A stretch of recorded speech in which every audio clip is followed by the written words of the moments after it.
I respect them both because Teo knows it's going to be a real fight. Shakur knows it's going to be a real fight. And I look at Shakur like a fighter who has a blank canvas.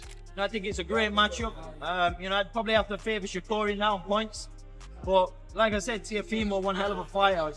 It really is a 50-50 fight. Andre Ward breaks down the elite skills, style clash, and hidden dangers defining Shakur's toughest test yet. Before diving into the finer details, Showbiz the adult stepped in with confidence, claiming he'd studied extensive fight footage to identify a specific key for Teofimo Lopez. He made it clear that this wasn't a prediction, but an exploration of the one strategic adjustment that could give Teofimo a real chance against Shakur's proven strengths. I got it figured out. I've been looking at tape after tape after tape of Shakur Stevenson and Teofimo Lopez, and I got it figured out. The one thing Teofimo Lopez can do to defeat Shakur Stevenson. That's right. I narrowed it down to one thing, and I'm going to tell y'all this one thing. Now listen, I want to make this clear. I'm not saying Teofimo Lopez is going to beat Shakur Stevenson. I'm not saying that. All right. The reason why I'm interested on how Teofimo Lopez can beat Shakur Stevenson, because I pretty much feel we know how Shakur Stevenson beats Teofimo Lopez. Hell, Shakur said it himself to the great Roy Jones. We all know he had problems with people that move around the ring. He wants to stand in front of them, and he could pick them apart when you stand right there in front of him. Expanding on his point, Showbiz reinforced the familiar narrative of the matchup. He explained that Shakur's movement, patience, and stick-and-move style are the clearest path to victory, especially given Teofimo struggles against elusive fighters. This context set up why Teofimo must break that pattern and force a different kind of fight. So don't even look back here, okay? This is not how it's going to be. Keep it here. Hit the Tyson bell. But listen, I digress. We pretty much know how Shakur Stevenson beats Teofimo Lopez, right? With a lot of movement, going back and forth, you know what I'm saying, sticking and moving, because Teofimo Lopez, he just doesn't do well with movers. You saw how he looked against Sandor Martin. You saw how he looked against Jermaine Ortiz. Well, that's pretty much the idea. He just doesn't look his best when there is a very elusive fighter. Hit the Tyson bell. And that's because Teofimo Lopez is such a counterpuncher.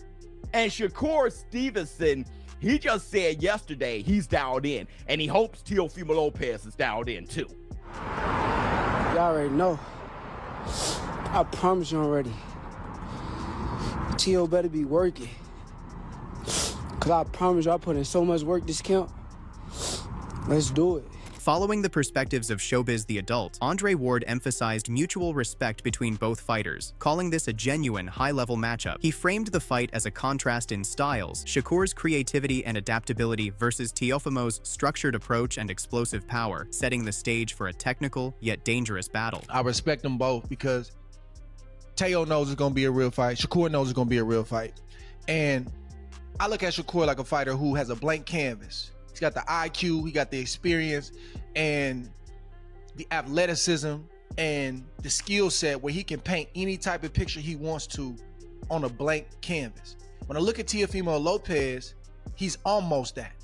He has a blank canvas, but he needs an outline on what to draw and what to paint inside the line. Now, every now and again, he'll go away from the outline that he has and he'll do something dope, and you'll be like, "Ooh, that was cool. That wasn't on the outline right there."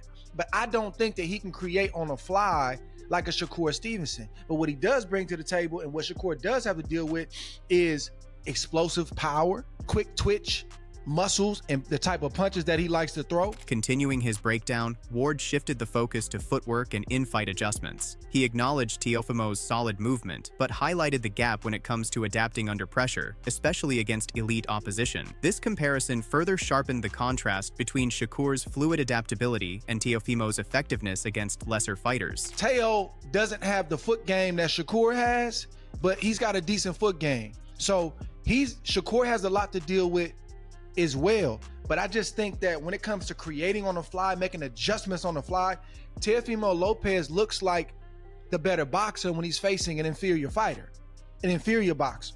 Building on that analysis, Roy Jones Jr. shifted attention to the psychological side of the matchup. He suggested Teofimo's press conference behavior was strategic, aimed at provoking Shakur's fighting emotionally. Jones explained that Teofimo knows he can't outbox Shakur at range, so forcing exchanges and disrupting Shakur's rhythm may be his best chance. What I think that Teo just outlined by being as disrespectful as he can because he wants to try to get off so the kid come fight with him. You understand me? Because with me, he had exactly what he wanted. As soon as I go in there, I'm coming straight to his head. You understand where I'm coming from? So, but I think that's what he's trying to get. Yeah, you feel me? But I think that's what he's trying to get Shakur to do. Because why would you say that to a person? What does that have to do with boxing? You feel me? He knows that Shakur has great feet, and he's not gonna be able to Shakur if he lets Shakur take his time to do what he does. So he got to try to make Shakur come in and try to kill him, which is what he just did at the press conference. So I don't feel bad about what he did at the press conference. I understand that now. When I saw it, he knows that he is right now. He ain't got much chance than outside picking a shot with Shakur because you don't beat Shakur like that. Adding another fighter's perspective, Dalton Smith weighed in on the matchup with balanced respect. He acknowledged the matchup is evenly balanced, giving a slight edge to Shakur on points while praising Teofimo's skills, framing the fight as a thrilling, high-stakes contest for fans and fighters alike, with major implications for the division's future. I think it's a great matchup. I'd probably have to favor Shakur now on points. But like I said, Teofimo, one hell of a fighter. It really is a 50-50 fight. And of course, I'll be keeping my eye on that. But what a time to be a fighter in the 140-pound division. Building on his initial thoughts, Dalton reflected on Shakur Stevenson's growth and development over the years. He highlighted Shakur's boxing IQ, skill set, and consistency, noting that while he may not be the hardest hitter, his technical mastery and experience make him a formidable fighter at every stage of his career against elite competition worldwide. I just think how he's progressed over the years. You can't deny Shakur's one hell of a fighter. He's as a boxer. I don't think he's the biggest puncher, but his boxing and IQ and skills is a great fighter. And obviously, I remember Shakur from back in the junior days. Yeah. Shakur's a good guy, and he's just one hell of a fighter. Shifting to the coaching perspective, Coach Bredman offered a realistic view of the matchup's unpredictability. While he leaned toward Shakur winning, likely by decision, he emphasized boxing's inherent danger, noting Teofimo's durability and the ever-present possibility of a knockout. This set the stage for understanding how skill, strategy, and chance all intersect in this high-stakes fight. I would pick Shakur by knockout because he usually kind of wins his fight by decision. But anything could happen. Anybody could be knocked out. It's boxing. You get hit with a shot you don't see on your nerve center, on your temple, and your liver, on the point of your chin, you can go. We saw George Kambosos knock Teofimo down. Even though that was a bad night for him and he had some health issues, it still happened. Teofimo has shown a solid chin to me. I don't think Shakur is going to stop him, but let's see him go for it. You know what I mean? If Shakur was the win, to me, it would be by decision. But, we got to see. Sometimes the knockouts happen in fights. But I expect that fight to go the distance also. Expanding on his analysis, Bredman highlighted the tactical nature of the matchup, noting how both fighters rely more on skill, strategy, and boxing intelligence than sheer power. He emphasized that their evolution as fighters makes a knockout unlikely, framing the fight as a high-level technical battle that will likely go the full distance with sustained tension throughout every round. Neither, to be honest with you, because Teo is more of a boxer these days. He's more boxing these days. He hasn't been since the Heisman Trophy promotion stuff where he was knocking guys' heads off a few years ago. He's turned more into a boxer than a guy who's a seek and destroy kind of guy.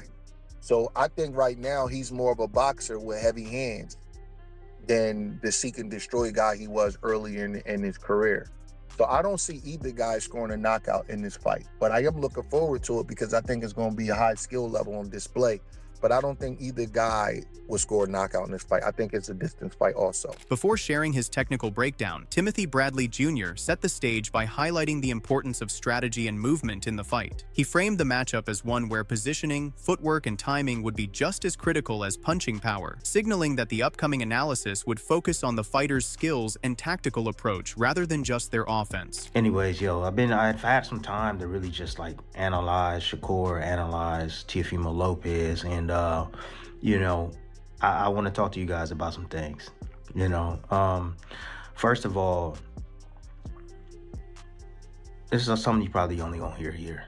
Yeah, you only gonna hear it here. And, you know, so I appreciate my Stormtroopers, man, coming back, watching videos. The ones that are coming in and just clicking in, you know, you want to hear what I got to say, but ain't subbing to the channel, man, you know, go ahead and sub to the channel real quick. You know, and hit that like button as well. But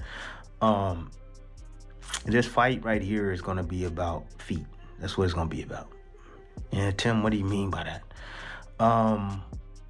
Feet.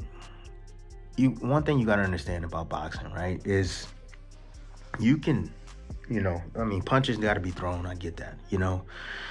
You understand that. Continuing, Timothy analyzed how both fighters use footwork to set up their offense. He highlighted Teofimo's explosive style and the subtle pauses he takes before striking, explaining how his speed and power rely on precise positioning. This context framed the fight as a battle of timing, control, and strategic movement, where mistakes are punished instantly at the elite level. You know, footwork is extremely important. When I look at both these guys, and I look at Shakur's footwork, I look at Teo's footwork, and what I noticed about Teo's footwork in particular is that in order to be able to throw the amount of power that he has, you know, I've noticed with Teo, there's always a subtle pause before he actually explodes.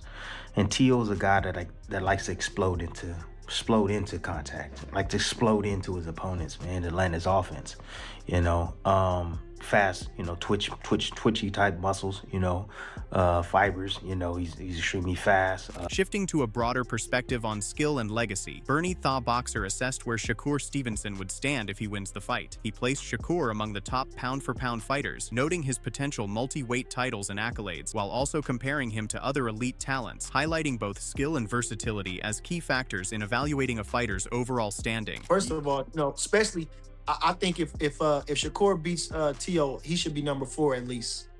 He'll be a 4-weight world champion at that time, and he'll be a 2-time Ring Magazine champion. So I would put Shakur at 4. I think only reason why I put Bam at 3, he's the youngest of the crew, but I just love he's just tremendous in that ring. He just do everything in there. It's not nothing that he don't do.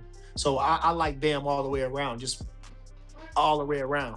So I would put him at, you know, I would put Shakur at 4 if he comes through. Continuing his discussion on rankings and legacy, Bernie discussed how elite fighters are often measured by their ability to compete across weight classes. He used this context to highlight Shakur Stevenson's talent and adaptability, placing him alongside other highly skilled fighters, and emphasizing how his achievements elevate his standing in the sport among boxing's modern elite. Had fought for the light heavyweight title and to come up short just out of heat exhaustion. So I think the pound for pound is judged by guys, you know what I'm saying, going up in weights and doing different things like that, unless you know, of course, a heavyweight.